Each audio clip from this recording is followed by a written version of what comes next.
In this lecture, we will give special attention to the different creation methods of rectangles we can use with SolidWorks sketching. There are 4 different methods which we can use to create a rectangle.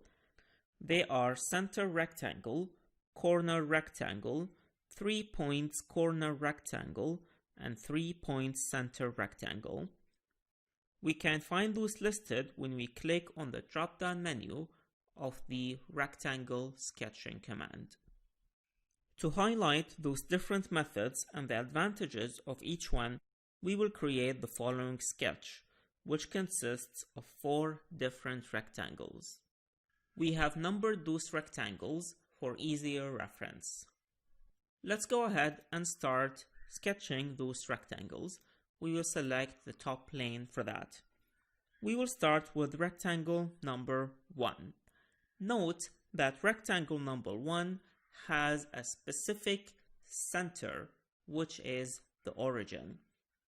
Also, all the sides of the rectangle are either horizontal or vertical, and because of those conditions, it is best for us to create the rectangle with the method center rectangle.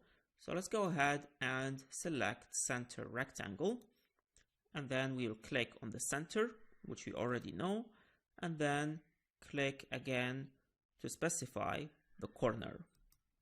And this completes rectangle number 1. Rectangle number 2 does not have a specific center. Also, all the sides of the rectangle are either horizontal or verticals, and the corners of it are clearer than the center. And for that, it will be best for us to use the method corner rectangle. So we can go ahead and select that from the property manager, and then click on the corner, which we already know. And then the second click, we can specify the second corner. And this completes rectangle number 2. In rectangle number 3, notice that we have very specific corners. Also, the sides of the rectangle are not horizontal or vertical. For that, it will make more sense to use the method 3 points corner rectangle. So we can go ahead and select that from the property manager, and then do the first click on the first corner, second click on the second corner, and third click to specify the height of the rectangle. And this completes rectangle number 3. For rectangle number 4, we can notice that the center is specified. Also, the sides of the rectangle are neither vertical or horizontal. And because of this, the method 3 points center rectangle will make the most sense. So let's go ahead and do that. First, we will sketch the line, which specifies the center of the rectangle. And then we will go to the 3 points center rectangle and select that.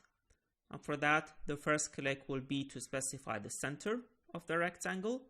The second click will be to specify half the side of the rectangle. And the third click will specify the height of the rectangle. And this completes rectangle number 4. Note that the end result of each method is still a rectangle. However, depending on our needs and design intent, one method might make more sense than the other. The choice of which method to use will be up to you as the designer. And with this, we conclude this lecture on the different methods of sketching rectangles.